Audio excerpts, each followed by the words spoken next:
Numbers chapter 11.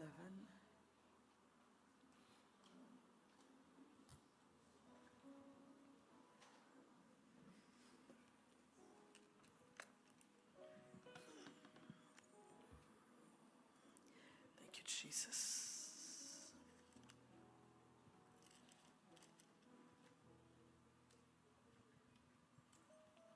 Kubara 11.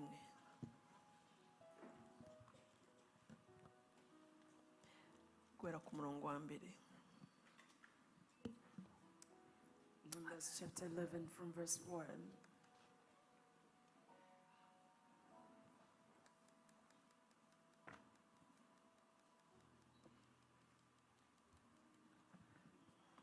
Yes.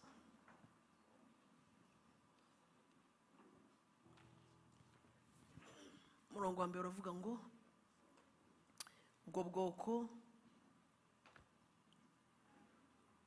bwoko buritotomba, Uwiteka yumva ko ari bibi. Abyumvise uburakari bwe burakongezwa, umuriro w'Uwiteka wicana muri bo, ukongora abo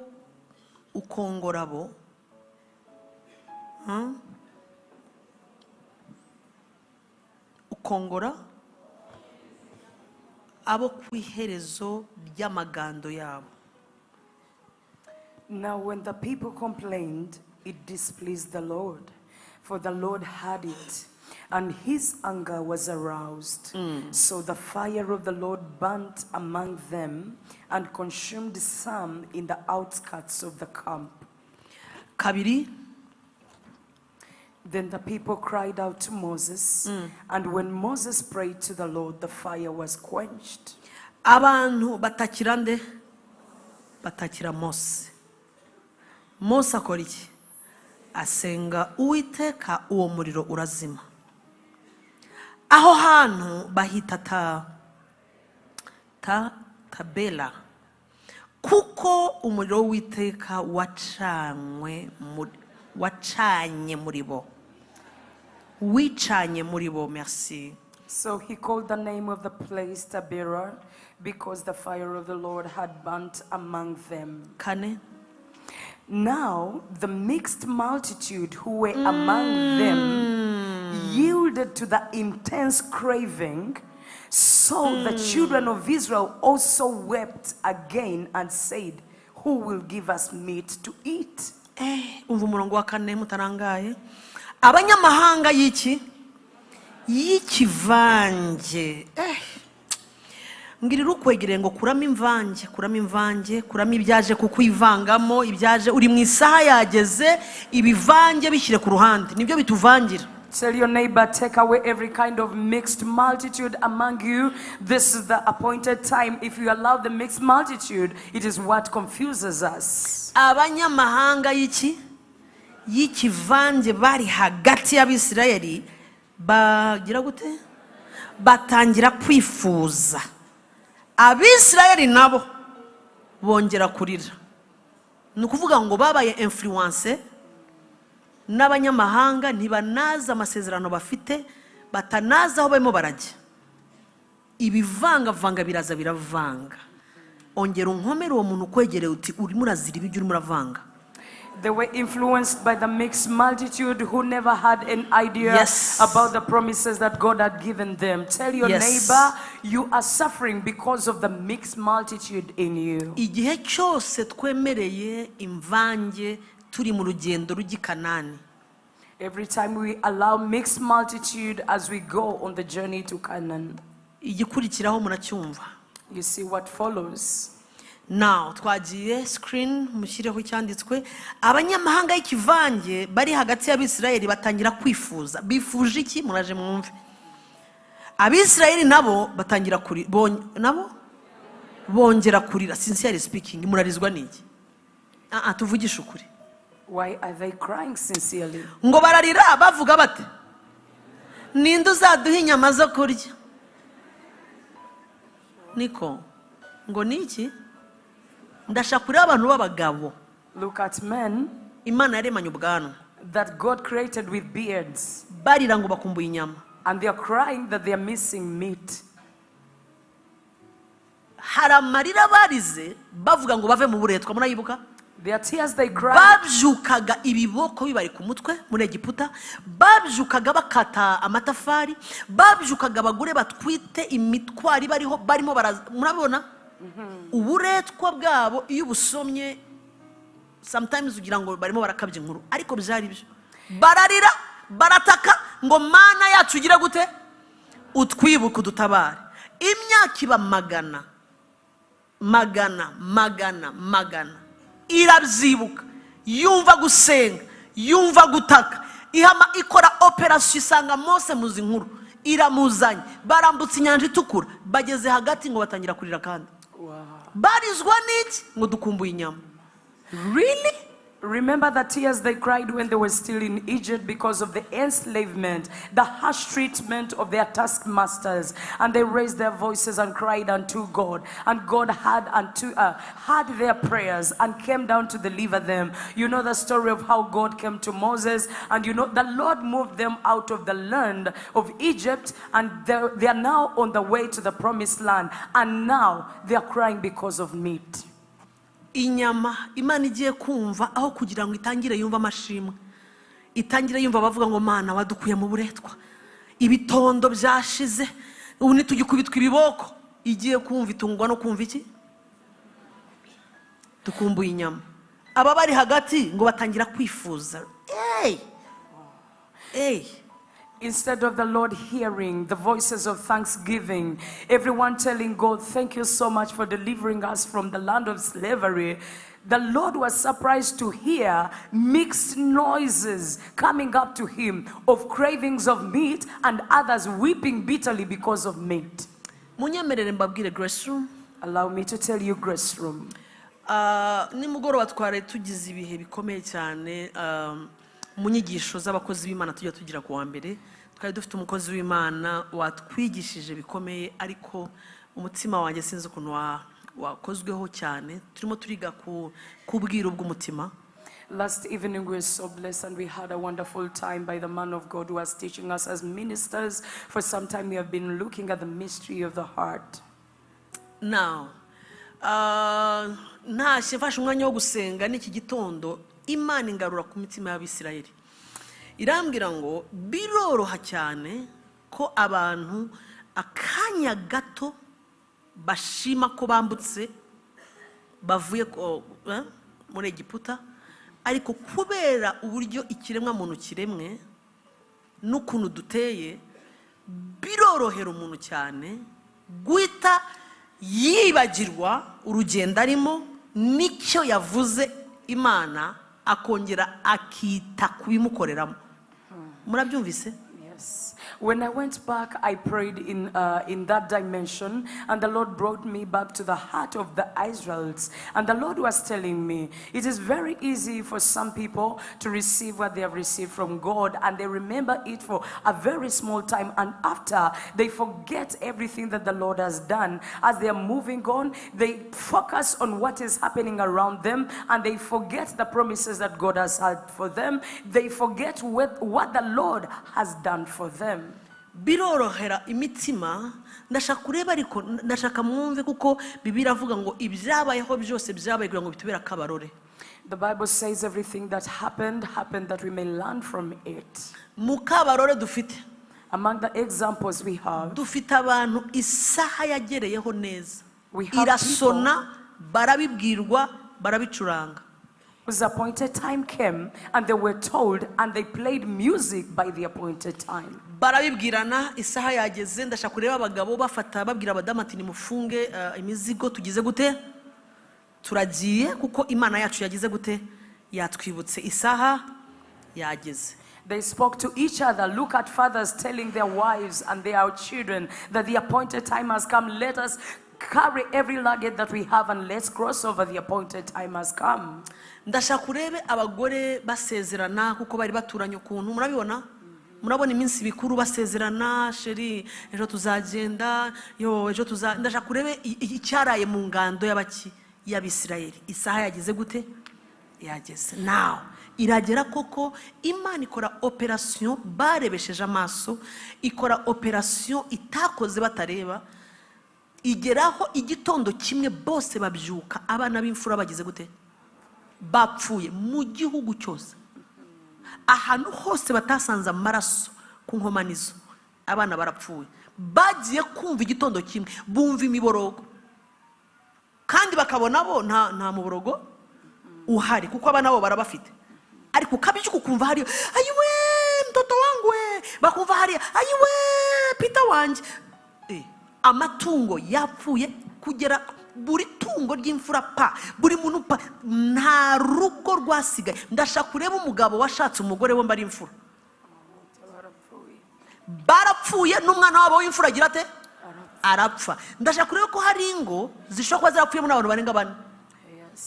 Bagiye kumva bumva imiborogo, babura n'ahantu bashingura. Abisirayeli bareba.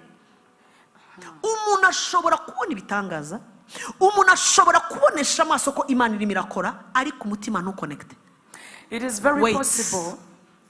Icyo mvuze uracyumvise neza ukabibona neza, ariko hari ikinyagwa cyitwa ikibambasi kijya kidakunda ku mutima w'umuntu ugira gute, upfa guconnecta facilement ku Imana irimo iravuga, bikaguma hano mu gihindiro, mu gahindiro. Yesu we nyagasani, none se Yesu ntiyari afite ikivunga kimukurikira? Ntibamujyanye kwa Yayiroba, bagumye hanze babona ukuntu umwana azutse, bakoma amashyi agize ate, umwana arazutse. Bagiye babivuga, ariko nyuma y'iminsi mike barazamuye amabendera ngo nabambwe. Same people. Bivuze ngo ibyo Imana ikora bitaguhembuye byakwica. Oh yes. Look at what happened in the land of Egypt when the ladies were talking to each other and they are saying, you know what, we are leaving you tomorrow, we are going, we are going. That mood of saying bye to everyone. And the Lord came up in the night, the angel of the Lord passed through the entire land. Wherever there was no blood on the doorpost, the firstborn died. If the husband and the wife were both firstborns, they both died and their firstborn also died. There could even have been houses where 3 or 4 people died. The chicken died, the cattle died, everything died, every firstborn thing died. And in the land of Egypt, to the Israelites, there was nothing like death, and they saw it by their own eyes. It is very easy for you to look at things happening around you and you get excited and you say, oh wow, this is happening. Yet in your heart, there is something like an obstruction that is resisting you from connecting to what is happening. Look at the days of the Lord Jesus Christ. They all celebrated and they were so happy about the miracles, cheering him about everything that he did. But after some period of time, they forgot what he did and they all together shouted and said, crucify him. Yes. Mwamurikiye nshuti. Ibintu babonesheje amaso. Iyo nza kuba jewe narabonesheje amaso sinzi ko byari kumva. Ariko kubera ko ndi umuntu nabari abantu bishobora kuba nanjye byarambaye. Sibyo?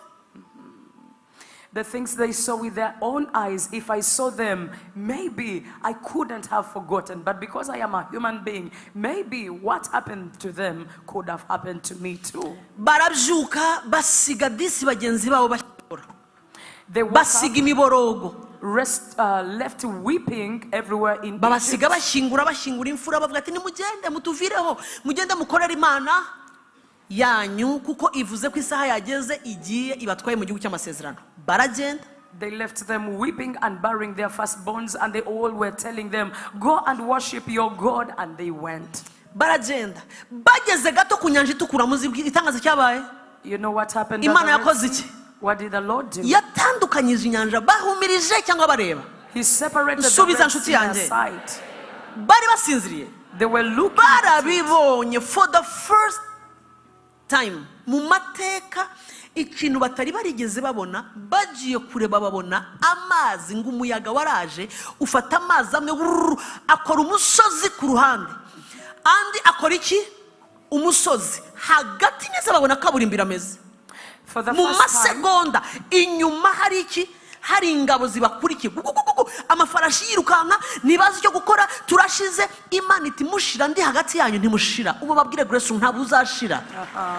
For the first time they saw a great wind from the Lord that pushed the waters on the left and the other part of the waters on the right, and on the left there was a wall of water and on the right there was a wall of water, and there was a tarmac road in the midst of the sea. When they looked behind, they saw the Egyptians pursuing, and they said, we are dead, we are going to die. And the Lord told them, you cannot die when I am in your midst. I want you to tell your neighbor, you cannot die when the Lord is with you. Ibiza nyuma ibizana amafarashi ibikubitira ku ruhande biba byinshi ntibishobora kureka. Ntabwo faraho ashobora gusinzira abona mumucitse, sibyo?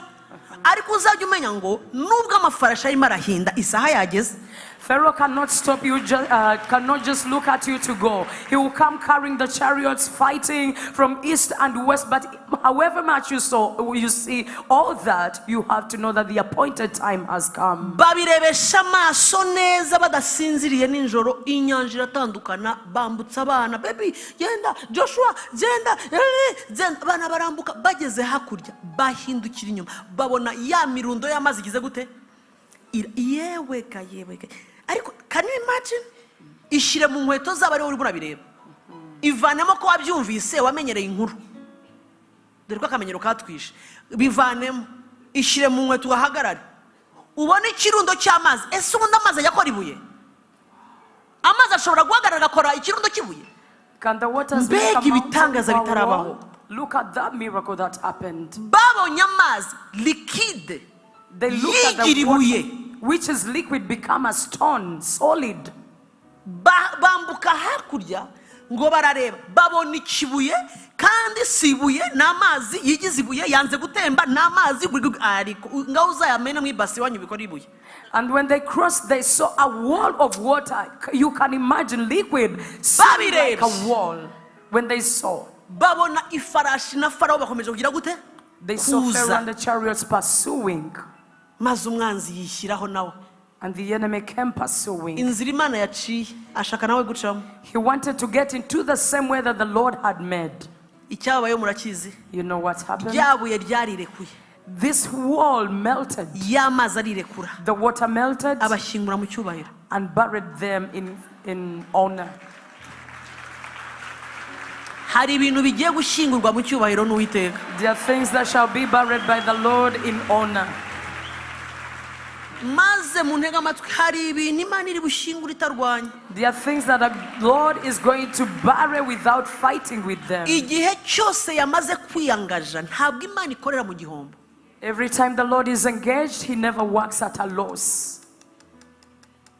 Ntabwo ikorera mu gihombo, ntabwo ikora hari utukino twakinaga kera tugaca ubuntu bw'ubukare gutya ugashyiramo akabariko kibariko sinzi ko mukita nuko warangiza ukagenda ati urabona ntabwo Imana ikubitamo mu kantu izikina nigera hagati ngo yo reka nsubireyo.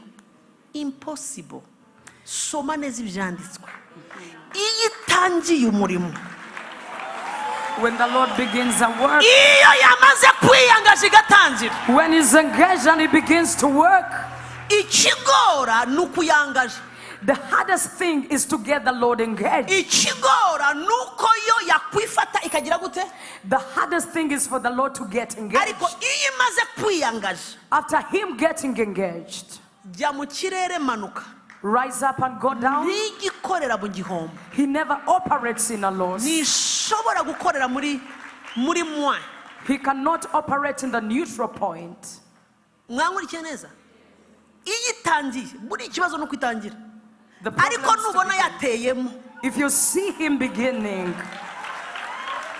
nubona yabanjemo nubwo itaza yose ikabanza mino, even though He puts His toe in that thing. Mundebe neza mbabwire Grace Room. Look unto me very well. I want to tell you something. Ubu nubwo wambaga, even though you operate me now, ntushobora kunyemeza ko you cannot convince me Imana idafite ikintu yatangiye. that God has nothing that He has begun. Yubwayo ndeba neza ku munwa, yubwayo nirimo irakora. It is Himself that is working now. Yubwayo Himself. bibaye jewe ndizi. If it was me, I know myself. Ndabizi neza ko habe na percentage yanjye 5 zirimo hano. I know that there is nothing like 5% of my effort in this. Ni nkuko naba mfite umushyitsi nkareba ikirahuri kiri tayari kiri hafi nkagifata. It's like nkajya kumuzimana. And I get a glass. Niko Imana yasanze ibona ikirahuri kitwa Julienne kiri hafi. This is how the Lord pulled a glass called Julienne and he picked it. Ndagakoresho yafashe kuko somehow it is available. It is a vessel that he held because somehow I was available. Umva mbabwiza ukuri. I'll tell you the truth. Believe me. Mnyizere. Niba wicaye aho waje gukora ikinyizere rero. Believe in me. By you here. Imana imaze kwiyangaje. The Lord is already engaged. Imaze kwiyangaje ku buryo. He's already engaged to an extent. Umva, ubu ngubu uko dutashye. Every day we go back. Umva makuru ndimo ndakira muri protocole muba barambwira ati mbami ko amashimwe yabaye menshi. So ubu rero batangiye kwininishwa. Mami amatimwe yabaye menshi. There are so many testimonies. Twaratashye ku cyumweru mami tubigire gute? Uruko amateraniro arangiye. Mami abantu ko babaye benshi. Mami abantu ko babaye. Mami. Protocol is telling me every day people are too many. People are so many. Uburashaka kumbwira ngo wapfuye kuza. Dore nkurahireka nko makuru. Let me tell you. Bagukubisa urushundura. The Lord put you in a net. Bagukubisa urushundura nawe ntabwo uzi uko byagenze wisanga kuri yo ntebe. Ngirira ukwegereye aho wisanze uri mu rushundura hagati. The Lord put you in a net and you have no idea how you came here. I want you to tell your neighbor you are amidst the net of the Lord. Mubwira ngo uri ifi Imana yakubise mu rushundura emeri kugegene emeri kureho amawa emeri bage munda emeri sori imyanda yemerere. You are fish that the Lord has put in his net. Allow him to take away the scales. Allow him to take away the thorns. Allow him to operate you. You're not here because of the one that invited you. You're not here because of the TikTok messages. That was a channel that the net passed through to catch you. Praise God that I am in the net.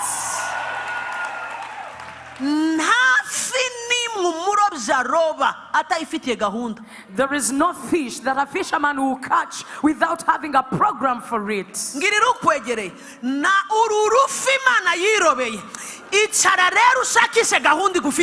Tell your neighbor, this fish that the Lord has caught, sit down and find out his purpose for your life.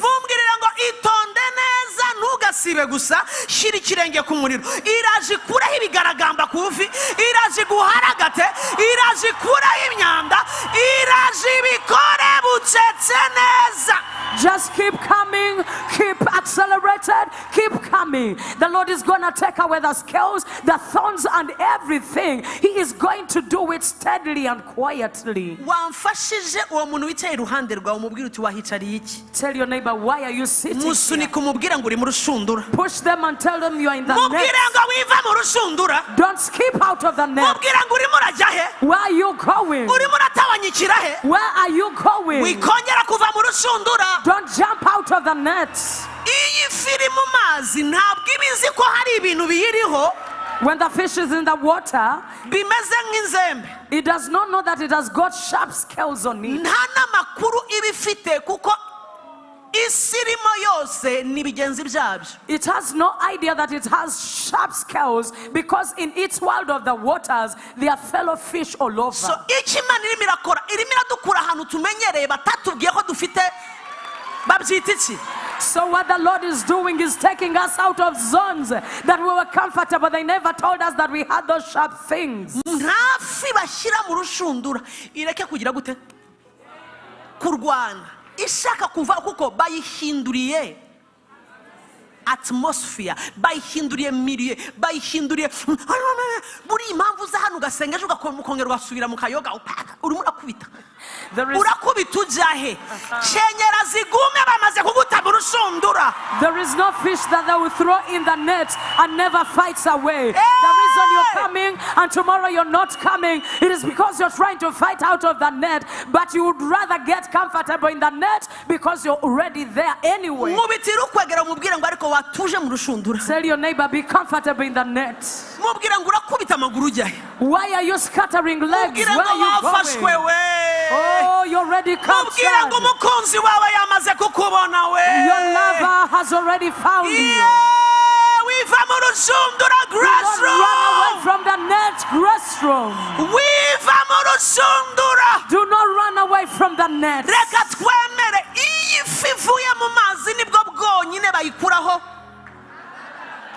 It is when amagaragamba ngirira ukwegere uza amagaragamba ufite uzi bigaragamba winziranye hano. It is after the fish has left the waters that is when they will begin to scale it off. I want you to tell your neighbor, you know how much scales that you carry now. Iyo abantu bashima mujya mubyumva. When people testify, have you always heard? Baba bavuga ko baba bavuga iki? They are talking of the scales. The scales that the Lord is taking off. Ubusambanyi, pornography and its effects. The Lord healed me of depression.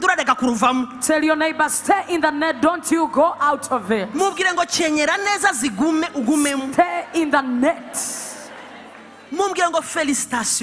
Congratulations.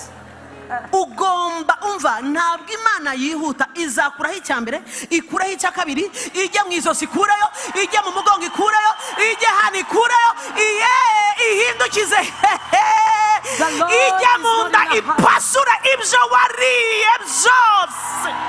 The Lord is not a hurry, is not in a hurry. He will get to you at his own pace and remove off every scale wherever it is. He will take away the thorns that you're carrying until he gets to your inside and operates you and take away all the dirt that you're consumed for that long period of time. When the fish is in the water, it doesn't know that it's carrying dirt. It is the fisherman that knows where to open. Tell your neighbor, allow him to operate. wikwihutira reka kwanza Imana ibanze kwanza imareho ibyo bintu byakwishyizeho ibyakwitendetseho reka ifate icyuma itangira igegene igera mu ndi sohore. Allow the Lord to first get the knife and take off the scales and take away the intestines, every dirty thing that was in you. Pay attention, grace room, the Lord is already engaged. This is why you can never scatter yourself jumping out of the net. For your own good. Take time to pray and seek the Lord. Be serious with God. Take time to fast and be serious with God. This is what will make you comfortable in the net. That when the Lord begins to operate, He will take away everything and will not leave anything. Are you following? When the Lord has begun a work, instructions. The remaining thing is for you to pay attention to the instructions and to follow. You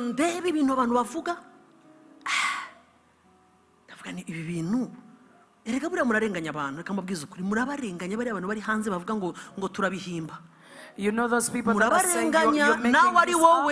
They are innocent. If it were you and you hear what is happening here, I tell you, you would easily say so.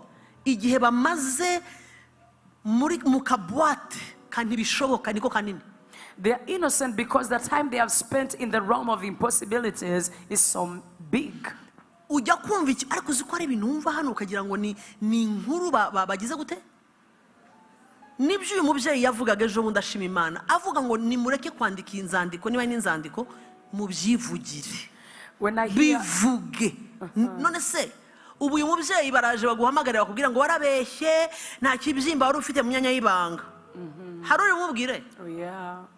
Ubu mubyeyi nk'uyu yubashye yajya kuvuga ibintu nk'ibyo imbere y'abantu. uzi icyo bivuze kuko yabyivugiye anawafungisha mdomo.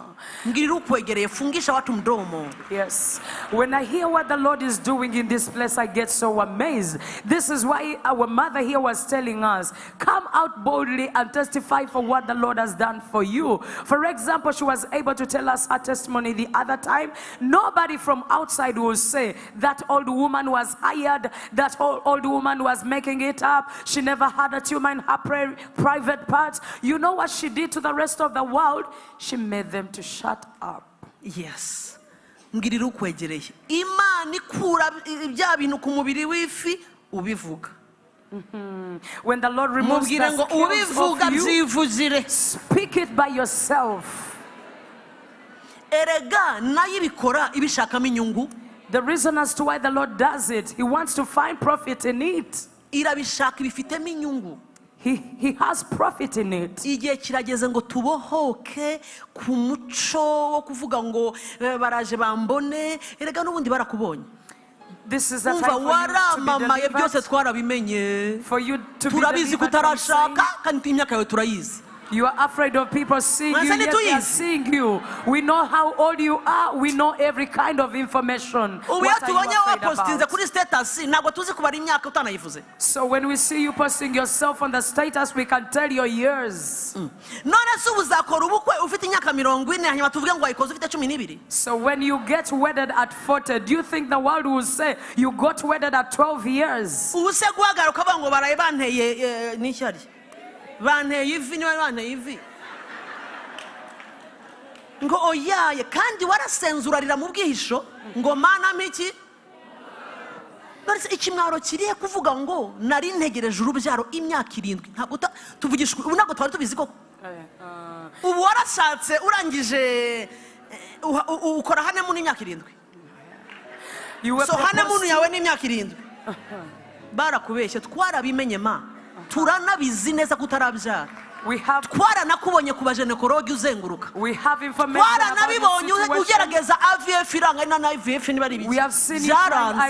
Yesu nabikora vayo uhagarare hano uvuga ngo iyi ndanwite. When Jesus does it, come out and say the pregnancy that I am carrying is Jesus. Vayo bivuga Imana ibibonemo inyungu zayo ariko. Come out and speak it that Jesus may benefit. Bivuga ngo iyi ndamureba nta VF irimo na IVF nta irimo kandi nayo mama igibikora kandi yabikora ko turabimenya wow. Ego. Come out boldly and say nibikora uvuge ngo aba bana mfite mu byukuri nari mbategereje. When the Lord does it, come and say I've been waiting to get pregnant. Uzabantu yisi irimo irajyana mu bapfumi kabajyana munsi hariya bakarara bavuga uti byondo bakarara bababwira ngo ikorera imbabura.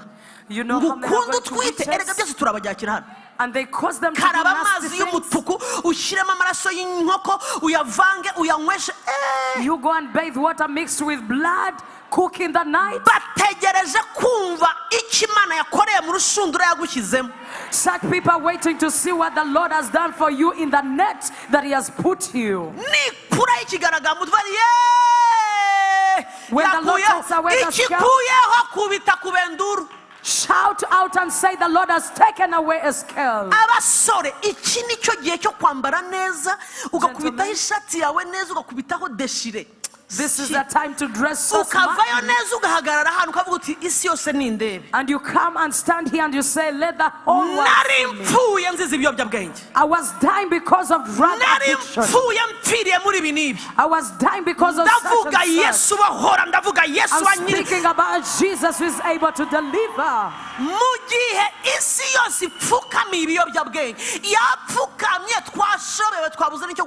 The entire world is bikanga agasubirayo tukamujyana hariya baragerageza uwo Imana ibaha umugisha. They are trying ariko byanze. Reka mbabwire ubu nuwambaza namubwiza ukuri kuko mfite ibihamya. Iyo uvugana ibihamya urabibona. Yesu ntabwo agira gato arakuraho aguha kuzinukwa. Urazinukwa neza ku buryo uzibona uti umukobwa agacaho uri umusore wari humanizer wiruka inyuma y'amajipo ijipo yacaho uti dore igiti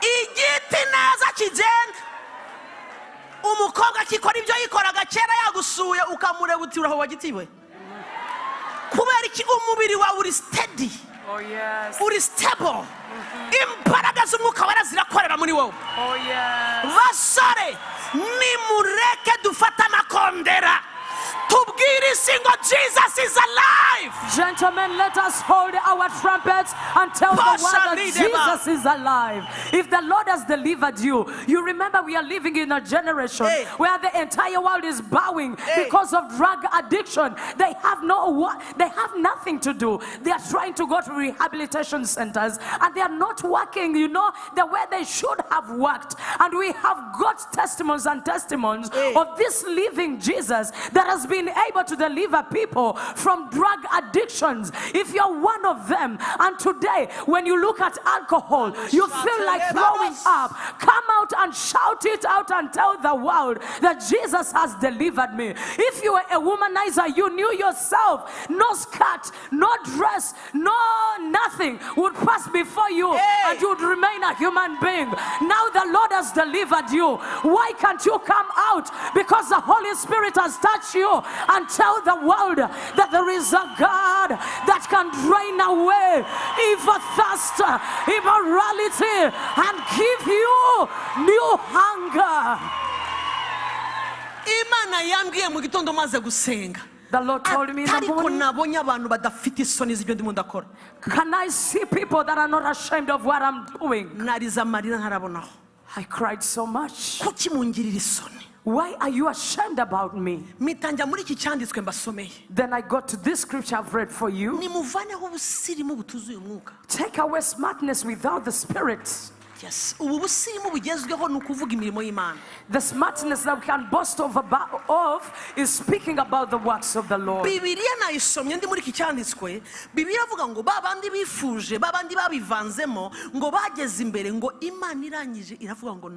Sinshobora kuba ibyo nakoze mbavana muri Egiputa ntandukanye inyanja mukabyirengagiza mukavuga ngo murashaka amadegede niki n'inyama.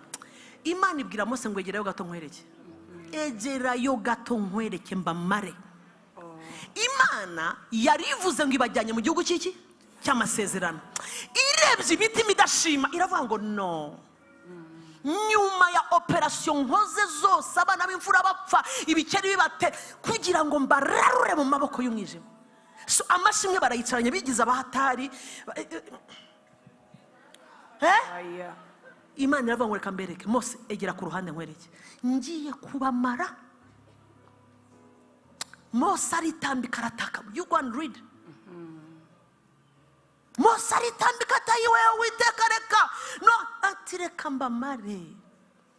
Umutima udashima uragatsindwa n'Imana. Oh yes. Ahigejeje ikora wowe wari kuburiye kwanza uyu munsi.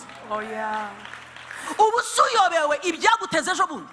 Are you confused about the things that have been attacking you? You are when Holy of Holies. And you so you are waiting for others. Imana ikakureba uraranganya imitwe izi ibyo yarayigukoreye. You're waiting for others to give thanks. And you're waiting for others to testify.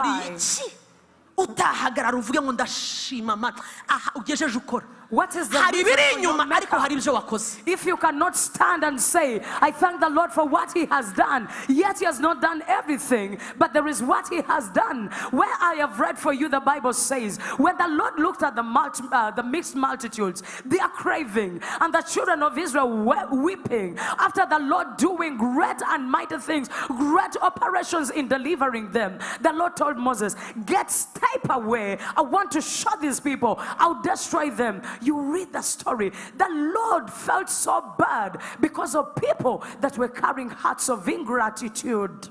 Umva, Bibiliya iravuga ngo Imana ibwira Mose ngo ngwiki banze kunshimira ahubwo bararikiye inyama iki ngo bagiye kubyuka mu gitondo basanga manu Imana yibwira kuboherereza iki manu ikime cyatonda mu gitondo kigatondana n'iki na manu ziri buhaze bose di barangije manu turazihaze. Imana ibwira Mose ngo ngiye kubaha inyama ariko zirabaca amazuru. Ngiye kubibaha ariko make sure arashyira mu kanwa amazuru bicamo. Ndashaka urebe ukuryo umutima w'Imana wababaye. Mu gitondo yambwiraga ngo ni kuki iteraniro ririmo abantu b'indashima. Ibyikoze barateye kuko hari ibindi urarikiye. Ikwiciye igukuye muri Egiputa, yaciye inyanja mo kabiri, habe no kuvuga ngo turashima, buri joro yabahagura umuriro ugira gute rubagenda imbere, ibibajya inyuma, amahema babayeho, abana barimo barashisha, barimo bararya, nta kubyuka batonda bagira gute bakata ibyondo. Babyuka mu gitondo kuvuga ngo urakoze Mana, bose akumva baratangiye nta nyama. Mose ajya kubwira Imana ati Mana, ndabyutse numva buri hema ryose barimo bararira, buri hema barimo bararira. Imana iti barimo bararira gute? Tinanye nabyumvise babarira, kurira abagabo n'abagore n'abana barize bahogoye. Muraizwa n'iki? Inyama. Muraizwa n'iki? Ubutunguru. What? Imana iti biraje bibace mu mazuru. Mana utubabarire, utubabarire, ntihazagira ikiduca mu mazuru. In the morning, the Lord made sure that when the dew of the morning came, it came around with the bread from heaven called manna, and it was enough for each one of them. They ate and ate food from heaven, and time came and they began complaining again and saying, God, we are tired of manna. This is too much. They began complaining again, and the Lord told them, okay, I am going to give them meat. And the Lord gave them meat. He served them meat and told them, because he was angry about their complaining, he said, I am going to give them the meat, but the meat is going to pass through their nostrils. This morning the Lord was telling me, I am feeling so bad looking at the people that are ungrateful for what I have done for them. Now mushireho kuri screen please uyu murongo. Oh Jesus, oh Jesus. Umurongo wa 13 please. Verse 13. Mwumve Mose ukuntu nawe byamurenze. 13 muri yo 1 2 3 dusomere rimwe. Nakura he inyama zo kugaburira. Mose nk'umuyobozi pasiteri yamaze kunanirwa. Ibyo Imana iramubwira ku gihugu cy'amasezerano ntabwo arimo arabyumva kubera iki? Inyama zabaye inyama. Ati ariko Mana, nakuraho inyama zo kugaburira ubwoko ko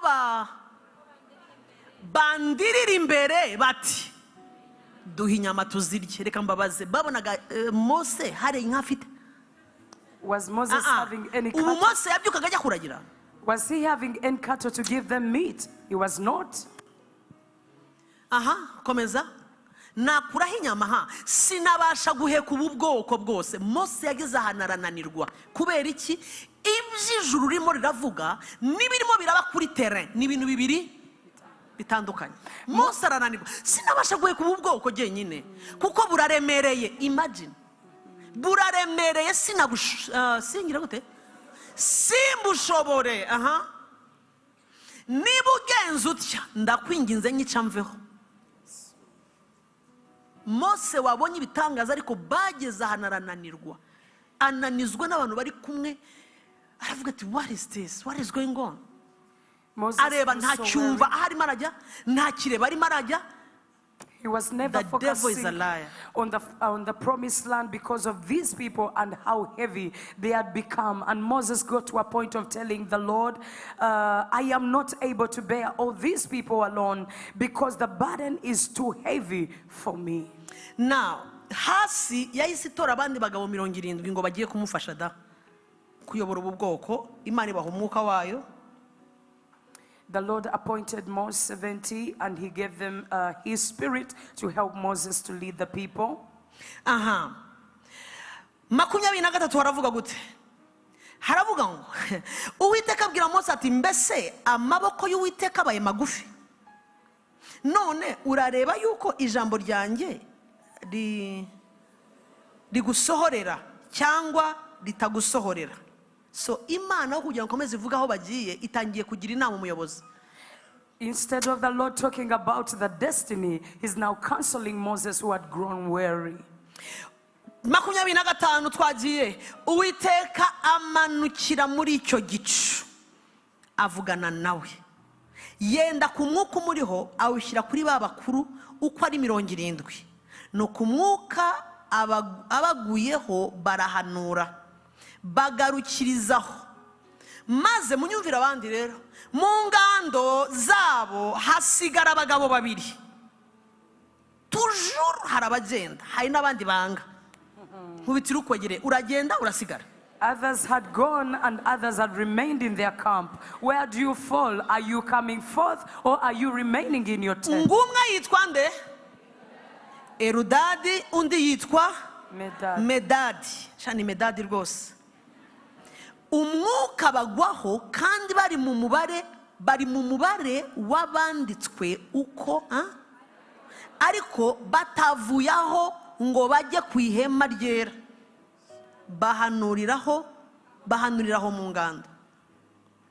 Aba batipe 2 nabarebye mbona Medadi ashobora kuba yari nk'umugabo unanutse ufite imbavu ziri hanze. I tell you, when I get an image of Medad, like very slim and very stubborn man. Abwira mugenzi we ati turajya he. He tells his friend, we can't go. Barabyumvise neza Imana ivuga ngo nimuze ku ihema ry'ibonaniro mvugane namwe. Medadi na mugenzi we bayitonde na Erudadi bararebana neza mu maso baravuga ngo naho tujya dushegabira Uwiteka. Iki Imana igiye gukorera kunga hariya ni insanga igirite ihankorere. Mbwirira ukwegereye kuraho umutwe munini. There were 2 men, Medad and Eldad. They heard very well what the Lord had instructed. They were supposed to move from their tents and go to a place where the Lord was to meet them. And Medad and Eldad, they all agreed and said, we are going nowhere. We will stay here. Whatever the Lord is going to do, he will find us here and do it. Please, will you take away that big head? Yes. Barabyumvise barabimenya ngo Imana irahamagaye ngo tujye ku ngando, irashaka kuvugana natwe. Imana iraguhamagara ukanga. Beridadi niba na Erudadi, Imana wayumvise yego, yabivuze yego, iravuze ngo do this yego. Baguma hehe mu ngando. Uzi ko hari abantu barimo barabyumva ibyo Imana imiravuga, barimo barabireba ariko banze kuva mu ngando zabo, barimo bararebera marineti. Uratuninga ibiki? The Lord called them and they refused. How do you hear the voice of the Lord calling you and you refuse to go? There are people even right now, they are hearing the Lord calling them to come and to come, but they are far away and watching the flow of events. Please take away the hard heart. Come to where the Lord is calling you. Simbukira ku 31. Umuyaga twagiye uturuka ku Uwiteka uzane ki ni inturumbutsi kabisa. Inturumbutsi zivuye he? Zivuye ku nyanja. Uzigusha aho babambye amahema n'impande zose, zigeraho umuntu yagenda urugendo rw'umunsi umwe, ikirundo cyazo kireshya n'intambwe enye z'intoki. Vuga ngo ni inturumbutsi. Abantu barahaguruka biriza uwo munsi bazitoragura bakesha ijoro. Ndashaka kurebe kuraje bagize yo gutora inturumbutsi. Bakesheje iki? Ijoro ryose biriza n'undi munsi. Iba iminsi ngahe? 2 bari ku nturumbutsi. They were gathering up quail all that day, all the night, and all the next day. Uwatoraguye nke abatoraguye homeru 10, bazanika hose impande zose z'ingando zabo. Inyama bakizishinze amenyo.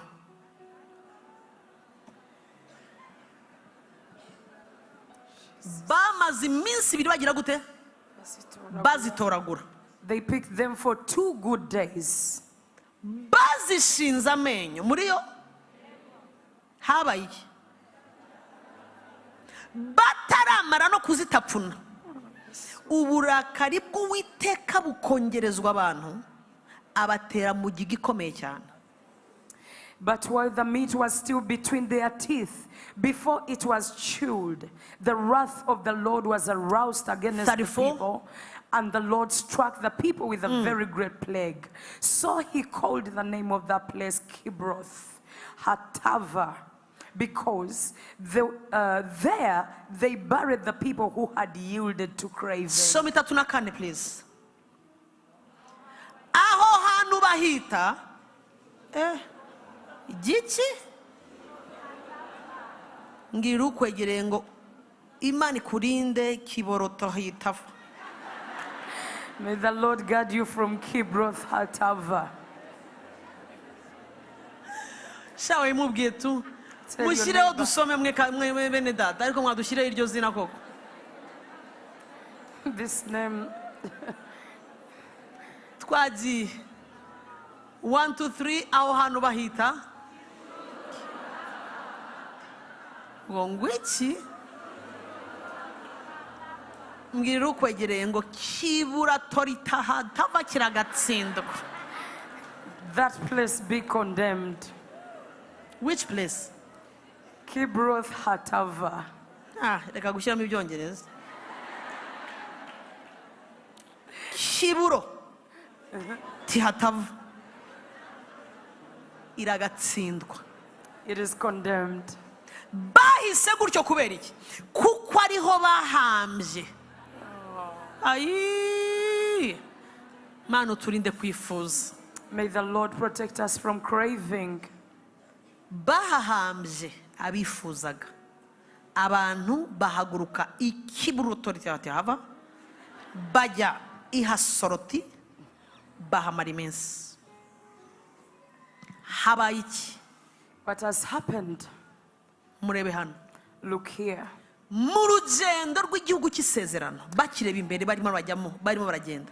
As they were on the way to the promised land, Ndeka mbabwire intambara yahabaye. let me tell you the battle that happened. Ni intambara y'inda It is a battle of the stomach n'ikimana irimo iravuga.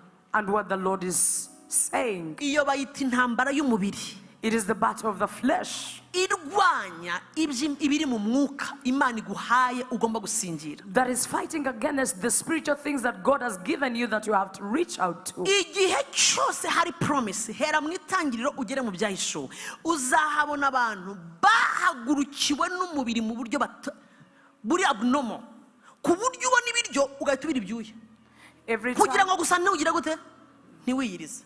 Every time there is a promise from God, from Genesis to Revelation, there has always been a war that rises up. Intambara y'umubiri, the battle of the flesh, buri gihe ihaguruka ishaka umva buriya ntabwo irimo irarwana irwanya ibyo Imana yavuze. Ntega amatwi, irimo irarwanya aho ibi by'Imana irimo iravuga bikujyanye. Kango subiriremo. Icyo Imana irimo irakora n'ikirimo iravuga. Hari destiny kirimo kirakujyanamo. Hari igihugu cy'isezerano Imana yamaze kubona. Ibiguhagurukiye umubiri kudasenga ubunebwe inzitwazo, it's because of this, I'm no longer doing this because of this. Singibona umwanya wo gusoma Bible kubera ibyo byose uri muriha. Ntabwo birimo birarwanya isaha yageze ibyo Imana irimo iravuga. Oya birimo byamaze kubona aho urimo urajya. So biri against destiny, biri against icyo Imana yamaze kugufatira. Niyo mpamvu Paulo avuga ngo ndarwana nkamaranira nka I press ndasunika kugira ngo singire icyo yamfatiye. Hari icyo yadufatiye, hari icyo atubwiye inshuro n'inshuro yadufatiye. Press, push kuri bintu mu nzira. Vugana n'umubiri wawe ngo urimo uranjyana he? Urimo urankoresha ibiki? Kurya, kuryama, kusinzira, ubutesi buteteri towa njiani. Grace room, iyi si iminsi yo guteta no gutetora no gutonora inzara. Iyi ni iminsi yo gushaka Imana. Ntabwo wave, ntabwo igihe cyose Imana ibirimo irakora. Reka mbakurireho. Ntabwo ari buri gihe ngo Imana ihora ari injajwe ivuga ikora. Nubona igize ikirimo irakora menya ngo it's a season. ni wave. Iyo wave ije mu mazi abaturiye inyanja hari kiza abantu baturiye inyanja buriya bamenya, let's go together, bamenya ko kiriya kintu hari n'abahita bafunga bakihisha. When a wave rises up, the people that are sitting close by the lakeside, they know that when a wave rises, some of them have to run away. Hari niza ugahita uyibona ukamenya ko iraza kujya ku mucanga igere kure. And there are certain waves that when you see them, you know it will bump by the coast of the sea, and that will be all. Hari niza n'imbaraga abantu bakababwira ngo nimuve ku mucanga mwiruke muhunge. And there are some waves that rise, and people are told to run away and escape. Igitangaje iyo wave ikubise nta na rimwe isubira nayo za mbaraga yazanye. But when that wave, akantu urakamenye urabishushanyije ku mazi, buri uko wave igeze ku cyo yagomba ikubise puff, ako kanyicika yongera gufata imbaraga, yamaze gusunika ikajya kure. Ibihe nibigucika, imbaraga z'umutima zikagenda, uzongera kuzura umutwe, bamwe barambutse baragiye. Wowe ukambakamba kuko wave yaraje, aho kugira ngo irindi kubita isubirayo. Umva, biri so expensive, birahenze kongera kubona wave igize gute igarukanye imbaraga, kandi ishobora kuzana imbaraga zitari za zindi. Buriya nta wave nimwe abaturiye amazi, nta wave nimwe iza imeze nka yayindi. Hariza amazi akagera hariya, hariza amazi ntahagere, hariza ikagarukira hagati, ziza zitandukanye. Niyo byo bintu ndimo ndiga kuva ya masengesho atangira mu bana tumazemo imyaka ingahe, wave zagiye zitandukana.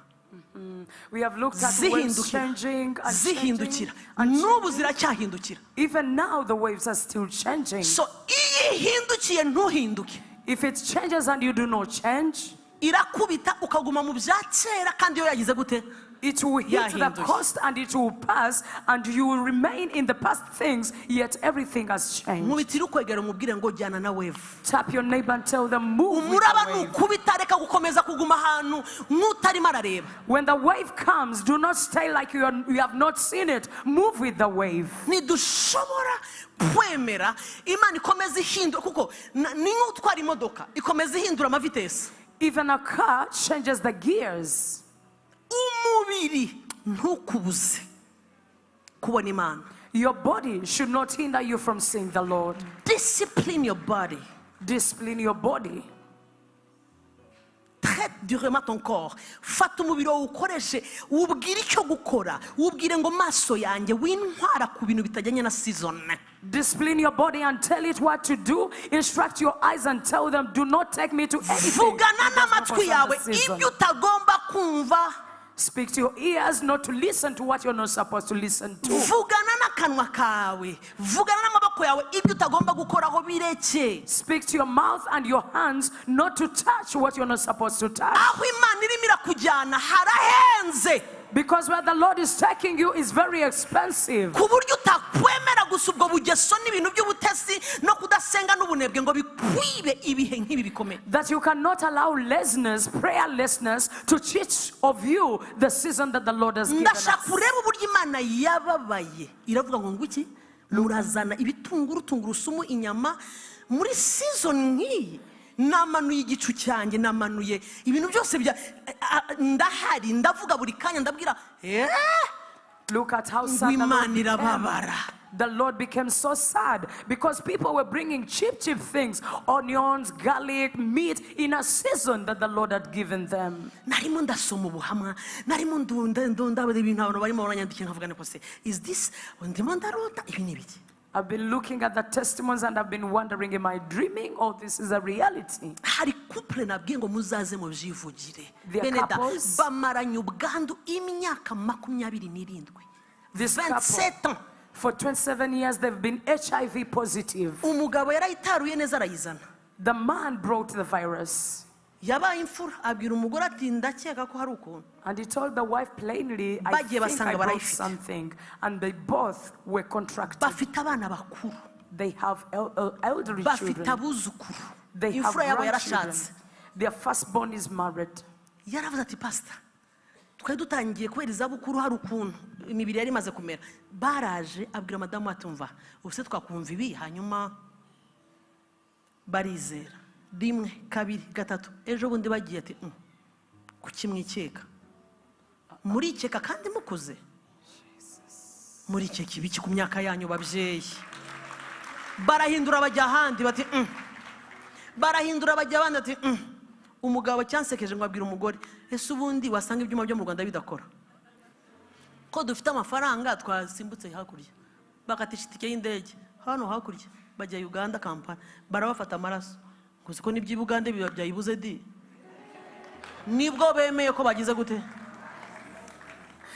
These people narababwiye ninsubiramo ati mami ati yewe hatuse ko dukuze dufite abuzukuru turajya ku karubanda koko, watubwiriye Imana koko ngo nawe ujye uca izo inkoni nzamba. Ndabwa nibyo birumvikana atari ko pastor imyaka n'igihe wayizanye narakubaganaga cyane, ati minsi ngayishize nihanye ubirambabariye byose n'ibifuti, atubirambabariye koko atuyimbwirire ngo nzayigwa inyuma. Thank you, Lord. And because this couple had really grown, you know, they are grown up in age, there is a way the virus was weakening their bodies. But when they came here to Grace Room and they had the testimonies of what the Lord has been doing, they said, we cannot hear what the Lord is doing in this place and we remain the same. So they believed the Lord, they rose up their faith. And now, a few days ago, they went for medical checkup and the doctors were shocked. They said, you are grown up in age. Why do you think about such a thing? We see you are not sick. And then they went to another medical center and they told them, you people are grown up. Why do you think about such a thing? You're not having any virus. And then they said, maybe the machines of Rwanda are having a certain kind of technical issue. They had to go to Uganda to do the same test and they told them, for after 27 years, after 27 years, they are HIV negative. Mumfashe dusome iki cyanditswe Abakorinto ba 2:4 umurongo wa 3. Merci Seigneur. Merci Seigneur. Nayiza Abakorinto ba 2 ibice 4 umurongo wa 3. Abakorinto ba 2 2 Corinthians chapter 4 and verse 3.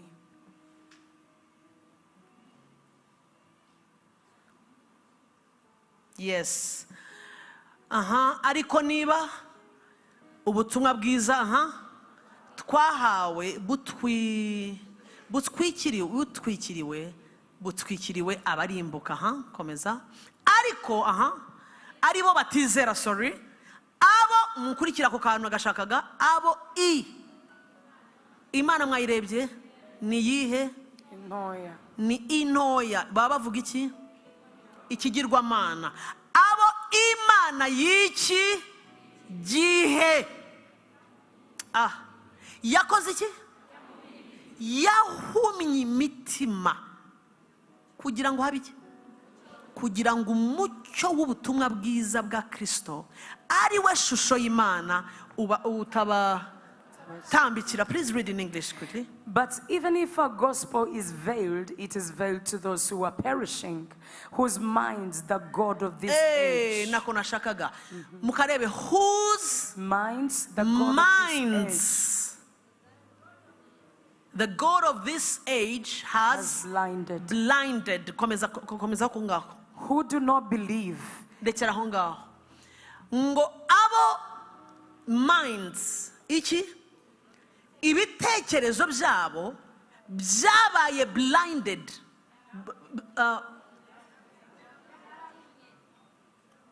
Nukuvuga ngo, please, this means iyo mvuga ngo umubiri urwanya, when I talk about the flesh fighting, harabo Imana intoya y'iki gihe. Mwabonye ko hari Imana y'iki gihe?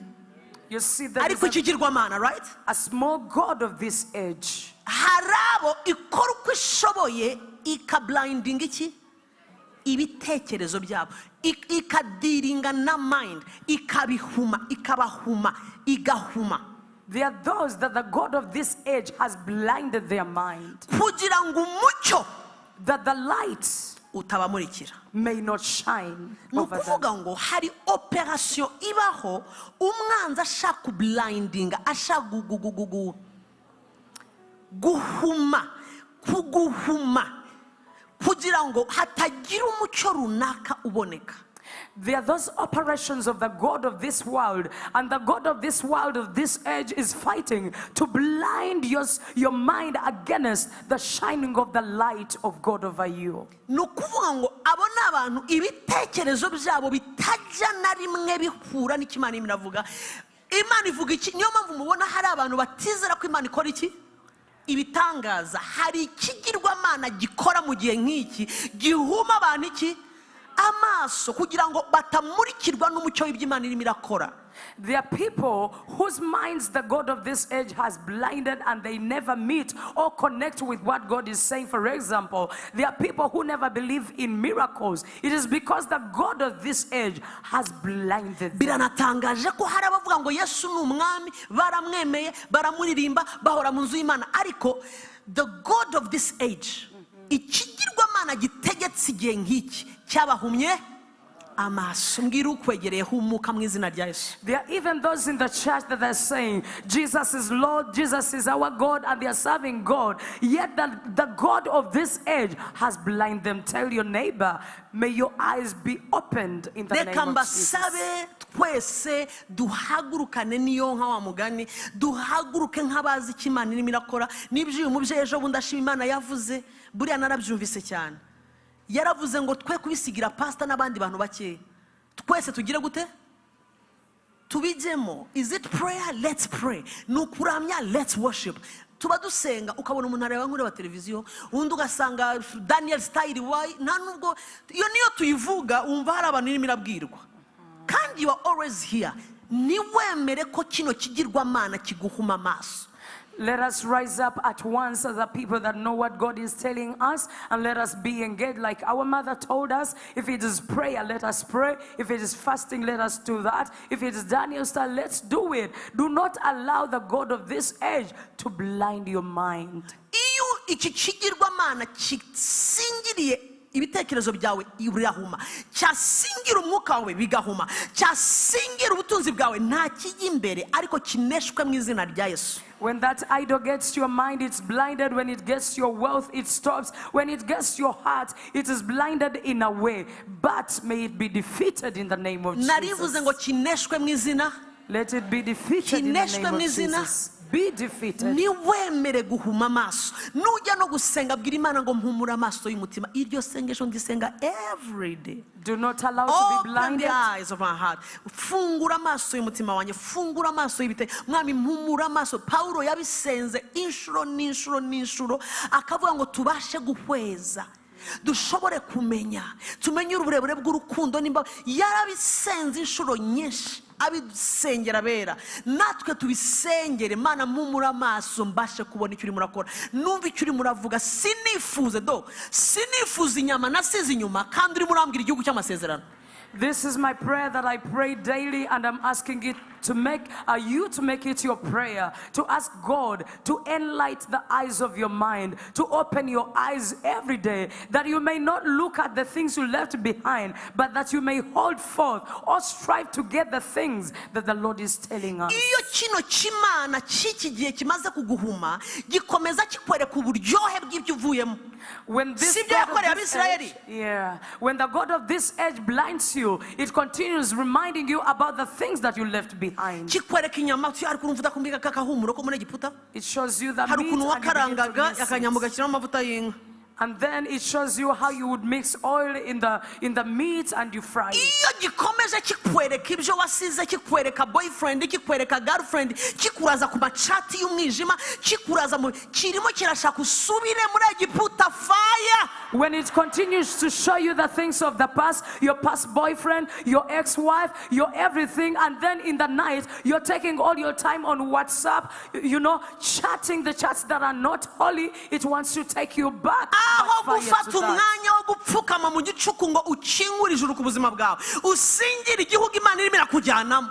Instead of you kneeling in the night to pray and hold forth unto the nation that the Lord is taking you, ugatangira gusurwa n'umwuka w'iki gihe ukwereka ubwiza bw'ibitunguru, ariko tungurusumu you begin to be visited by the God of this earth that is reminding you abagabo of the things you barahogoye left. tungurusumu. How does a mature man begin crying because of garlic?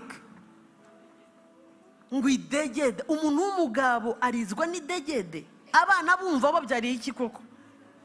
Bakareba dadi n'iki nyama. The father is crying Igitunguru, about papa meat ihangane and tuzabirya. onion. Oya yewe.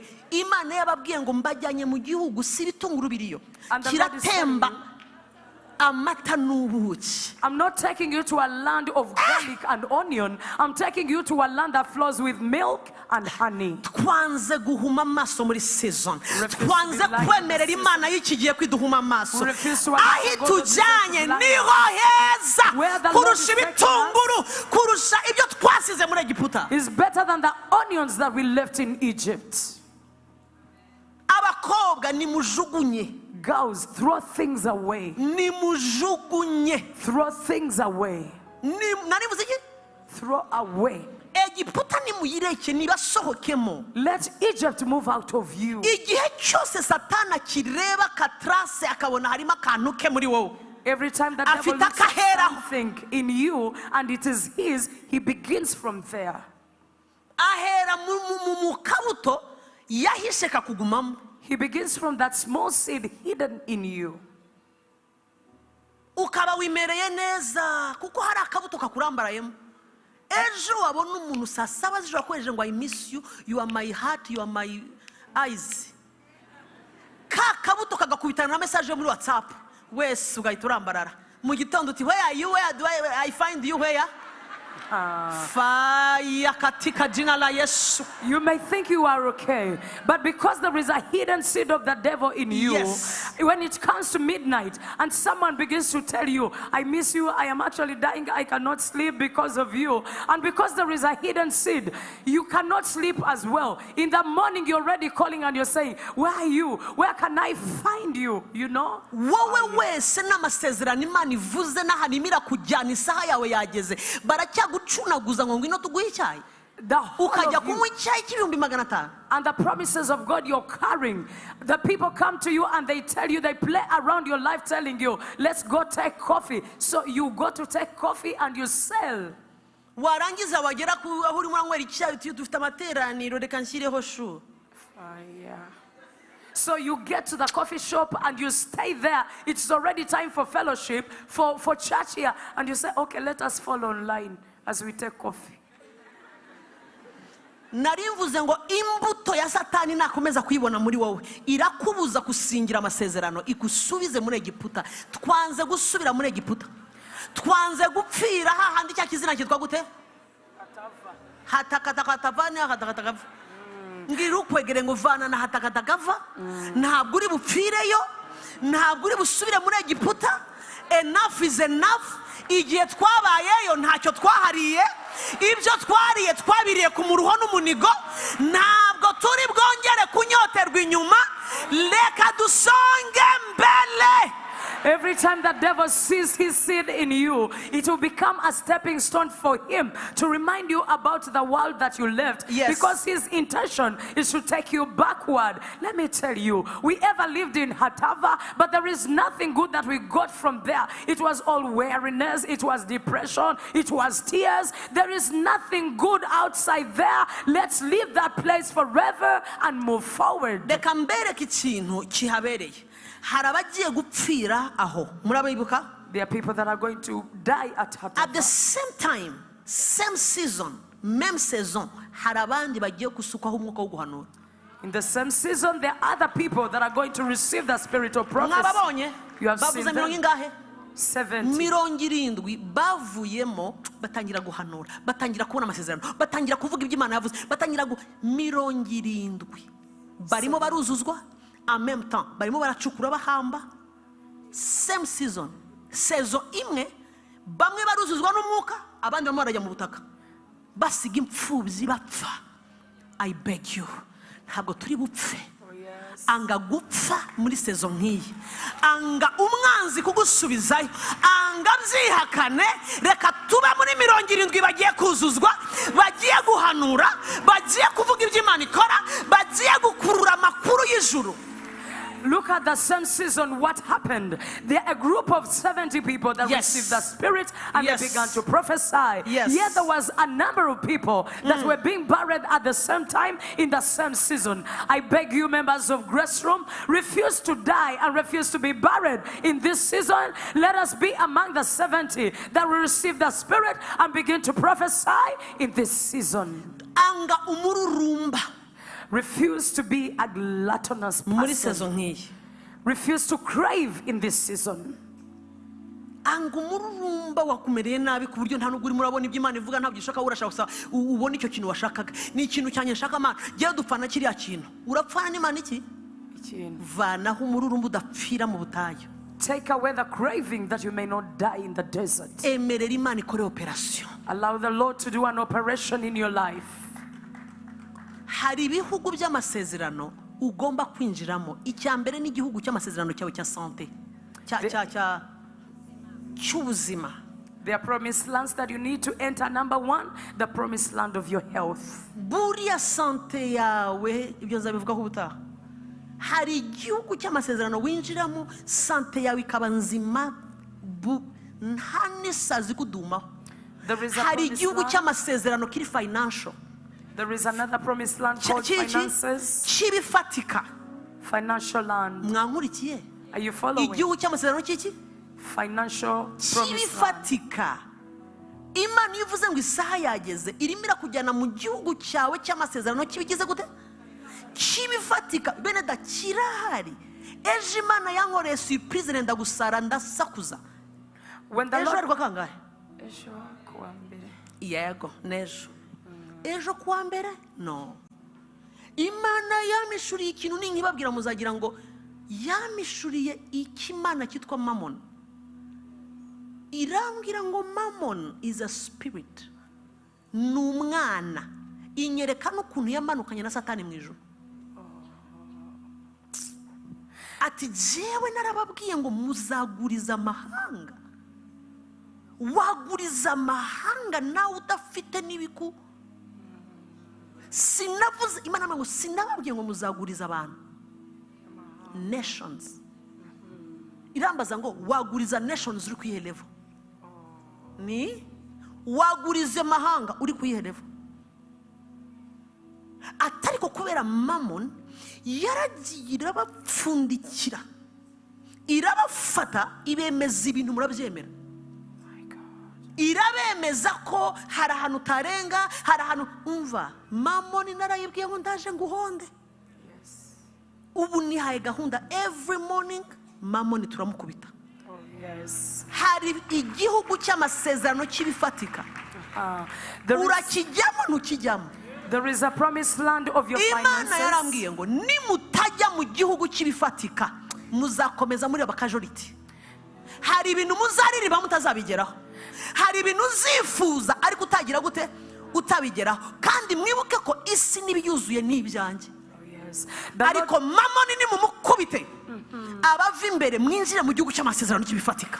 The Lord told me that if you have to get to the land of your finances, then you have to take away the spirit of Mammon so that you do not be casualties of that situation. So our deal every morning is to pull away that spirit of Mammon, because the Bible tells us that we will lend to nations and we will not borrow. So look at yourself lending to nations. Which level financially are you in order to lend to the nations? That is our inheritance. But the spirit of Mammon has to die away totally and forever. Urakinisha umwuka wasanze Yesu avuye mu masengesho. Look at the Mammon spirit. yasanze Yesu araza amuvuye aramubwira ngo umva rero mpfukamira nkwereke. Mpfukamira nkwereke ngo ubu butunzi bwose ndaza kugira gute? And say, bow down and I'll give you the wealth. Yesu arangije ntiyamusuzuguye aravuga ngo erega you cannot serve two masters. Ntabwo wakorera abami babiri. Ariyita umwami arangije atunga urutoki na Mammon amwita amwita umwami. Then Niyo mpamvu Jesus mubona said, mamoni atwaza abantu igitugu. Uvuga gukorera Imana, mamoni akakubwira ngo no utazakena. Uvuga kujya gusenga no ibintu byose ni no yaragiye ahitaraharabika n'inzu y'Imana yerekana ko gukorera Imana ari ibikene kugira ngo abantu ntibemere umuhamagaro. Ariko mamoni araje abone turinjira mu gihugu cy'amasezerano kibifatika. So Jesus insinuated and said, you cannot serve two masters at a go. Meaning, Yes, Mammon is also a master and Jesus is a master. So what Mammon is doing in our generation is putting things upside down. This is why people cannot come to serve God, because they think if you leave this and that and then you go to serve the Lord, then you are going to be poor. Yet that is not true. But things are going to turn around in the name of Jesus. Zamura amaboko yaho wicaye. Lift your hands wherever you are. Data mu izina rya Yesu, Father, in the name of Jesus, ndagushimira ineza yawe. thank you for your goodness. Twanze gusubira muri Egiputa. We refuse to go back to Egypt. Twanze kwifuza ibyo twasize. We refuse to crave for the things that we left. Twanze gusimbuza amadegede n'inyama amasezerano y'umuraduha. We refuse to replace the garlic and the onion with the promises of Ndasenga mu God. izina rya Yesu. Pray in the name of Jesus. Nawe zamura ijwi ryawe wisengere. Lift up your voice and pray for Bwira Imana ngo yourself. mfasha kudasubirayo. Say, oh, the Lord, help me not to Mfasha go back. kutifuza ibyo utifuza. Help me not to crave for the things that you don't want. Kuko hari igihugu cyiza urimo uranjyanamo. Because there is a good nation that you're taking me Yes, to. bumbura akanwa kawe. Thank you, Lord. Bisaba Imana Pray to God igufata ukuboko that He may hold your hand ikujyane. and He may take you. Anga gusubirayo. Refuse to go back. Anga kurizwa n'ibyo wasize. Refuse to cry because of the things you left. Yes, kuko aho ikujyanye niho heza. Because where He's taking you Niho is better. hazima. It is the living place. Anga gupfira aho ihatava niba ari hatava. Refuse to die in Hatava. Anga gushingurwa ahubwo wemere gusukwaho umwuka wera. Refuse to be buried but receive the Holy Spirit. Zamura ijwi ryawe cyane. Lift up your voice high. Zamura ijwi ryawe cyane. Lift up your voice higher. Bwira umubiri ngo ntabwo uri bumbuze kwambuka. Tell the flesh will not refuse me from crossing over. Iki ni igihe cyanjye. This is my time. Isaha yanjye My yageze. time has come. Isaha y'ibifatika. The time of the finances. Isaha y'igihugu cy'amasezerano My cya time of sante. the promised land of health. Umubiri wanjye ugomba kuba muzima. My body has to be well. Ubutunzi bwanjye bugomba kugaruka. My finances have to come back. Amahoro yo mu mutima araza. Peace in my heart has to come Ibyo back. umwanzi yanyaze byose fire. Whatever the enemy stole, Ndabigarura mu fire. izina rya Yesu. Bring it back in the name of Ndabigarura mu Jesus. izina rya Bring Yesu. it back in the name of the Lord. Ndabigarura mu izina Bring rya it back Yesu. in the name of Jesus. Nanze kurwara, nanze I refuse gukenyuka. sickness. I refuse to die Anga prematurely. gukenyuka mu izina rya Refuse Yesu. to die prematurely in the name of Jesus. Anga.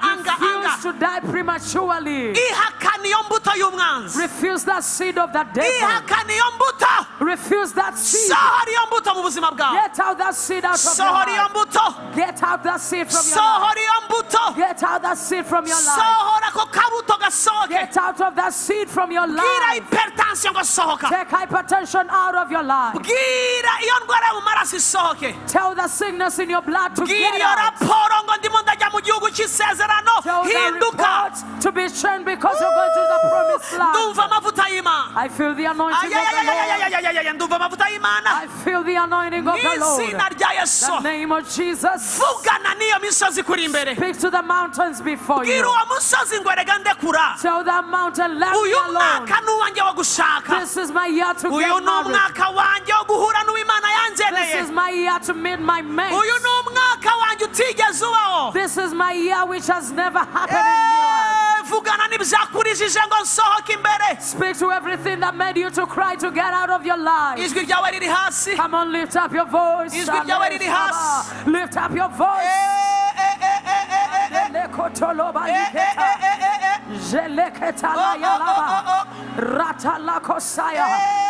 We will not move backward. We will not die in this place. We receive the spirit of the sovereign Lord. We receive the Ijwi spirit of ryawe riri hasi. God. Lift up your voice. Ijwi ryawe riri hasi. Your voice is down. Uwiteka uri Imana. The Lord God is God. Thank you, Lord. Ni wowe byose bihanze amaso. Watubereye ibyiringiro. Kalide loshaye. Open my Watubereye Open my my eyes, Lord. Masuri mutima wanjye wese. uhoraho Masuri uhoraho ni wowe mana yeah. Ni wowe byose bihanze amaso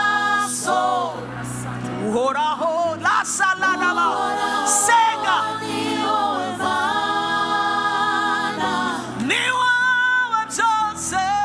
wowe byose bihanze amaso watubere ibyiringiro ayo watubere ibyiringiro zamura ijwi ryawe usenge mu izina rya Yesu. Lift your voice and pray in Jesus' hari igihugu cy'isezerano tugomba kwinjira. There is a promised land we have to hari enter. igihugu utera intambwe ukinjiremo. Come on, take shape and enter that place. bwira umwanzi ngo randurwa mu izina rya Yesu. Tell the devil, leave me in the name of Jesus. simpfira mu butayu I'm not dying in the desert. simpfira mu nzira I'm not dying on the way. ntabwo ndi abortinga ndi aborting in thy destiny. I'm not aborting the pregnancy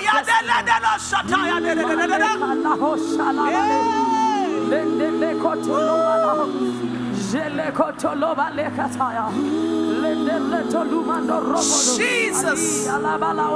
Jesus. Jesus. Jesus. Jesus. Fill me, Lord. Jesus. Fill me, Lord. With your desire. Take away every evil craving. Fill me with your hunger. Fill me with your longing. Of the sovereign Lord. Cause me to hunger for you. Cause me to long for you, Lord. Cause me to desire you, Lord. Cause me to seek after you, Lord. Cause me to wait on you, Lord. twanze gusubira inyuma twanze gusubira mu nyama twanze kureba inyuma dukomeze urugendo dukomeze We urugendo. are continuing the journey. Hold my hand, oh Lord. Move me forward. Cause me to focus. You gives me the ability both to will and to do your good pleasure. Enable me to do your will, to pray for your will. Align my will to your will. Align my desire to your desire. Thank you, Holy Spirit. To your will, Lord.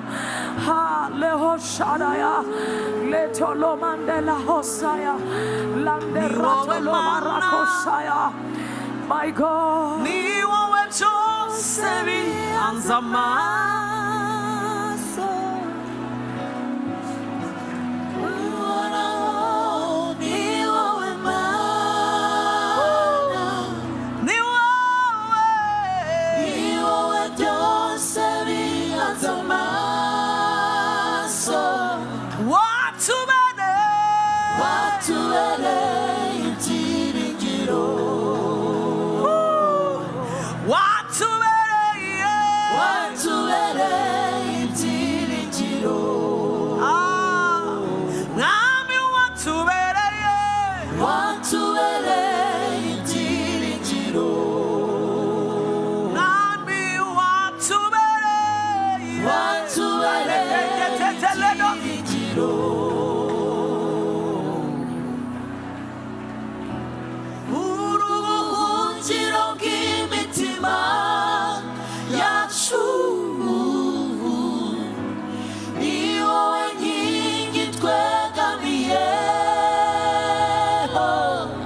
Jesus.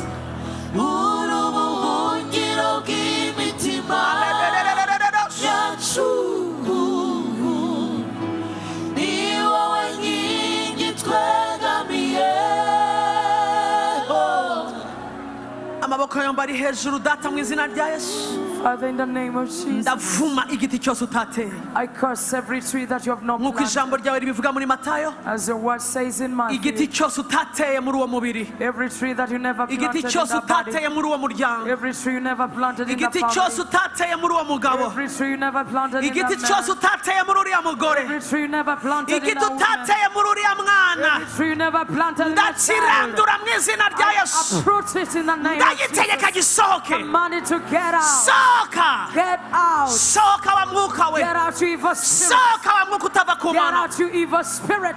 ndategeka indwara yose iri mu mubiri wawe Command every sickness in your body. latelero sohoka muri uwo mubiri Get out of that body. guhera ku mutwe From head kugera to hasi the toes. vuga iyo ndwara mu izina uyibwire ngo urasohotse Pick out that sickness by name and get it out. kubera imibyimba ya kristo By the stripes of Jesus, natuye gukira kwawe I speak your healing. ibyo bibyimba nibiturike bisohoke May those tumors bust and get ubwo out. burwayi bw'amayobera nibusobanuke May busohoke the unknown sickness get out. umwuka wose wishe inyuma y'akababaro kawe Every spirit hidden behind your pain. ndawutegeka I command fire it. Fire. sohoka Get out. ndavugana n'igicaniro cyose Speak to every altar cyacanywe kugira ngo ntutere imbere that was raised to limit you. cyacanywe ku butunzi That bwawe was raised over your cyacanywe ku finances. rugo rwawe Raised over your family. cyacanywe kuri sante yawe Raised against your wa health. gicaniro we cy'umwijima Evil altar. ufite amatwi urumva You have ears you can hear gushyiriyeho me. iherezo I have aka put kanya your mu izina rya end yesu right now in Jesus' name. gushyizeho iherezo I put an end to you. sohoka muri uwo muryango Get out of the sohoka reka uri uwo mukobwa Get out, let that sohoka body go. muri uwo mubiri Get out of the sohoka body. mu butunzi Get bwacu out of the wealth. sohoka Get out. fire Fire. wa ndwara yiberewe Your sickness in wa the breast. kanseri we You cancer. sohoka muri iryo Get bere out of the breast. rea indwara z'umutima Sicknesses of the indwara heart. z'umutwe Sickness of the indwara head. zo mu nda Sickness in the belly. inyama zose zo mu nda Every belly indwara sickness. y'umugongo Sickness in the back. akira gukorwaho n'imana Receive the touch of the indwara Lord. yo mu myanya y'ibanga Sickness in the private indwara parts. z'amaguru Sickness in your legs. akira amaguru akize Receive healed legs. ubumuga bwose nibukurwaho mu Every izina family rya to be yesu removed in the name of Jesus. akira gukira kw'amaboko yawe Receive the healing of your hands. akira gukira kw'amaso yawe Receive the healing of your eyes. gukira kw'amatwi yawe The healing of your ears. ndasohora icyitwa imbuto yose y'umwijima Get out every seed of darkness. ndahamagara ingingo nshya I call on new joints. iremwe mu mubiri wawe mu izina rya Be yesu created in you in the name ingingo of Jesus. yose yari ifite ikibazo Every damaged joint nikurweho be removed. marayika w'uwiteka azana ingingo nshya ureme muri iriya nda ureme muri ririya bere ureme muri uriya mutwe ureme muri uwo mubiri acira ingingo nshya mu izina rya yesu May the angel of the Lord in charge of new joints give you new joints in the name of Jesus. amaboko yawe arahumanuwe Your hands are cleansed. aho uri buyarebeshe hose Wherever you touch, uwo uri busengere whoever you pray for, icyo uri bwirukane ugeze iwawe whatever you chase out of your life, ndasenze ngo amavuta y'imana agendane nawe pray that the anointing of God will go with you. nurambura amaboko yawe usaba As you stretch your hands to ndasenze ngo pray, marayika w'imana yakitive icyo usabye mu izina may the rya yesu angel of the Lord activate your prayer in Jesus' ejo name. ugera mu kazi kawe Tomorrow as you reach your ibyo workplace, uzatuza ako kanwa whatever you speak with your ndasenze mouth, ngo marayika mujyane aba aribyo bizahaba pray that the angel will cause it to happen. akira gukorera umugisha Receive the blessing. jyanwa ku yindi ntambwe mu izina rya Be yesu taken to another level. ndasengera ubuzima bwawe bw'umwuka Pray for your spiritual life usohoke aho bukingiranye to get out of where it's been lost. abo umwanzi yahumye amaso Whether the enemy had blinded, ndasenga ngo icyo gisika gikurweho mu izina speak rya that yesu that will be taken away in the name of humuka amaso Jesus. Receive wisubira muri open eyes. egiputa Don't go back to komeza ujya Egypt. imbere Continue moving komeza forward. usenga Continue praying. gusenga bigukundire My prayer be able. inyota y'ijambo ry'imana May the hunger for the word igurumanire mu of God mutima wawe burn in your spirit. umubiri wawe ni urusengero rw'umwuka Your wera body is the temple of the Holy Spirit, ntabwo ari urusengero rw'abadayimoni not the temple of demons. nta mwuka mubi uzongera gukorera mu buzima No bwawe evil spirit who operates in your life. ndafata mbere inzozi mbi z'umwijima Take captive every evil dream. wa mwuka mubi wihishe inyuma y'inzozi mbi Evil spirit behind evil dreams. fire Fire! fire of the Holy Spirit Fire of the Holy Spirit. ndasenya inzozi zose wabonye uri umwana I crush every evil Izo wabonye dream urimo urakura. when you were young, growing up. izakwinjije mu isi y'umwijima Every evil dreams that wa took you in the mwuka evil wihishe inyuma world. y'inzozi mbi You evil dream, ndakuranduye guhera mu muzi I approach you from the roots. ntuzagaruka mu ijoro You na rimwe mu will buzima not bw'uwo come mwana back again in the mu life buzima of bw'abana Joshua b'imana and the children of mu izina God. rya yesu The name of Jesus. akira inzozi z'umugisha Receive blessed dreams. akira inzozi zikubwira aho ruzingiye Receive dreams that akira inzozi zikuyobora inzira Receive dreams that will akira show you inzozi the way. zikubwira aho ibyawe Receive dreams that akira inzozi z'umunezero, akira ibitotsi byiziguye, akira amahoro hagati mu gicuku, akira gutabarwa kuziye mu mababa y'ijoro, akira ibitondo byuzuye umugisha, akira ineza y'Imana. Receive the goodness of the Lord. Uko niko bigenze, It is done. uko niko bibaye, It is done. uko niko byemejwe It is done. mu izina rya Yesu Kristo. Jesus' name. Sengeye amaso yawe kubibona, Pray for your eyes to see. sengeye amaso yawe kubona ibihe bishya, Pray for your eyes to see. sengeye amatwi yawe gutangira kumva agacura injerere, Your ears to hear news. sengeye akanwa kawe kuzura ubuhamya, May your eyes be filled with sengeye akanwa kawe testimonies. kuzura ishimwe, Your mouth be filled sengeye with akanwa kawe praise. guseka inseko zidahagarara May your mouth laugh kubera imirimo y'umwami, because of the great works of sengeye the Lord. umutima wawe gutangara, Pray for your heart to be amazed. utangazwa n'imirimo ya data, Be amazed by the works of the sengeye Father. akanwa kawe guturagara kakabwira bose imirimo y'umwami, To open up and speak to everyone about the works of mesheje the Lord. umugisha ibirenge byawe, Bless your feet winjira usohoka, as you move in and ntabwo out. uzakenyuka, You will not die ntabwo prematurely. uzakenyuka, You will not die umusatsi prematurely. wawe uzarinda uba uruyenzi Your ukibona hair Imana mu will buzima grow bwawe. into gray hair as you see the Kubaho Lord. niyo portion y'ubuzima bwawe, Life is a portion of your umwuka life. w'ubuzima The spirit of life. ufata ubuzima bwawe mu izina rya Take Yesu. over your life in the name of Itegeko Jesus. ry'urupfu n'urubori rwayo bisohoke mu buzima May bwawe. the law of death and its crown get Umwuka out of your life. w'impanuka, umwuka wiba, umwuka utwara abantu imburagihe, ntukakwegere mu izina rya Shall Yesu. never come near you in the name of Jesus. Urakoze mwami, Thank you, Lord. tugukuriye ubwatsi bwa icyubahiro. Celebrate you and In glorify you. Jesus' name. Jesus' name. Amen.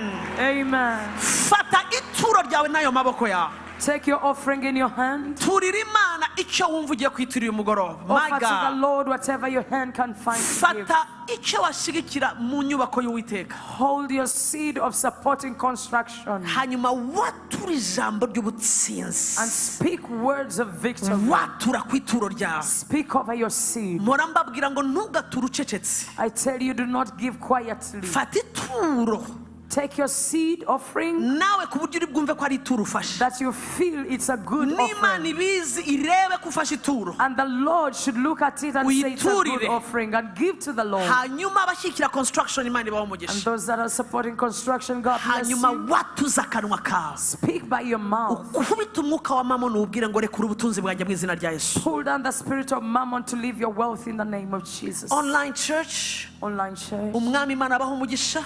the Lord bless you. Nizere ko turi kumwe muri uyu mwanya wo gutanga. Believe we are together in this moment. Nizere of ko uri giving. muratuza akanwa kawe icyo wizeye aho uri. Believe you're confessing with your mouth what you believe. Waba uri mu nzu yawe, waba uri mu kazi, aho waba uri bitewe n'igihugu urimo. Wherever you are in your nation, in your Nizere ko uri living room. connecte uvuga ngo mwami ndakubakiye, mwami nohereje iyi mbuto yanjye mu butaka. Niba hari imbuto uvuga mu ijambo ryawe umwanzi atera mu buzima bwacu, nanjye nohereje imbuto yanjye isimbura buri mbuto yose umwanzi yateye mu izina rya Yesu. Believe God you're bless you. connecting to send your seed to fight against Oh, every seed of the Jesus. enemy in your life. watubereye ibyiringiro, Jesus. watubereye ibyiringiro, Urakoze mwana. uhoraho ni wowe Mana, Oh, yes. ni wowe byose bihanze Urakoze mwami. amaso, Lord, watubereye Urakoze Yesu. ibyiringiro. thank you, Jesus. Ndasenze ngo iyo raporo nusubirayo usange yahindutse mu izina rya Yesu. As you go, may you find a change report in the name of Hari Jesus. ababyumvise kandi barabyakiriye, bikubere gutyo au nom de The Jésus. people that have received it, be it unto you in the name of Ndifuza Jesus. kubona hano imbere umuntu uvuga ngo pastor maze igihe nsenga ndi mu barokore ariko ntabwo ndahura na Yesu, sindakizwa, sindatuza akanwa k'umugaragaro mwemerere, ndashaka guhindura